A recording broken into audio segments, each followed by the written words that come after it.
Hello everyone. Sun டிவியில் தமிழ் புத்தாண்டுக்கு வரப்போகும் படம் விஜய் டிவிக்கு போட்டியாக அதிரடி அறிவிப்பு. பண்டிகை விடுமுறை என்றாலே எப்போதும் ரசிகர்கள் டிவியில் எந்த புதிய படம் வரப்போகிறது என்றுதான் எதிர்பார்த்து காத்திருப்பாங்க.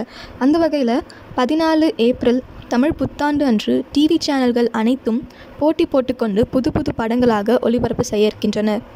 விஜய் டிவியில் புஷ்பா 2 படம் வர இருப்பதாக ஏற்கனவே அறிவிக்கப்பட்டுள்ளது. இதைத் தொடர்ந்து தற்போது சன் டிவியும் அதிரடி அறிவிப்பை வெளியிட்டிருக்கிறது. அஜித்தின் விடாமுயற்சி படம் தான் சன் டிவியில் வர இருக்கிறது. 14 ஏப்ரல் மாலை 6:30 மணிக்கு இந்த படம் திரையிடப்படுகிறது. இந்த அறிவிப்பால் ரசிகர்கள் கொண்டாட்டத்தில் இருக்கிறாங்க. உங்களோட ஃபேவரட் மூவி என்னன்றதை கமெண்ட்டில் சொல்லுங்கள். இதே மாதிரி லேட்டஸ்ட்டு சினிமா நியூஸ் அப்டேட்க்கு இந்த சேனலை சப்ஸ்கிரைப் பண்ணிக்கோங்க.